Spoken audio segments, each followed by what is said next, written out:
সবাইকে জানাই আমার আন্তরিক প্রীতি ও শুভেচ্ছা। অনুষ্ঠানটা দেখি, ভালোই লাগে। আমাকে যে গেটআপে আপনারা দেখছেন, যে দাড়ি লাগিয়েছি, আমি চুল লাগিয়েছি, তো লুঙ্গি পরা, একটা গেঞ্জি পরা, কক্সবাজারে বসে আমি আপনাদের সাক্ষাৎকার দিচ্ছি। মরহুম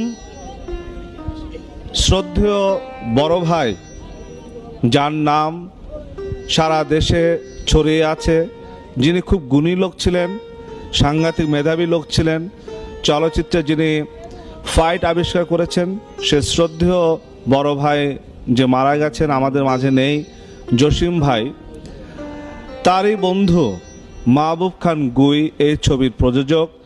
সে হিসাবে বলবো যে আমি ভাগ্যবান যে জেমসের ঘরের ছবি আবার করার আমার সৌভাগ্য। সবাইকে জানাই আমার আন্তরিক প্রীতি ও শুভেচ্ছা। অনুষ্ঠানটা দেখি, ভালোই লাগে। আমাকে যে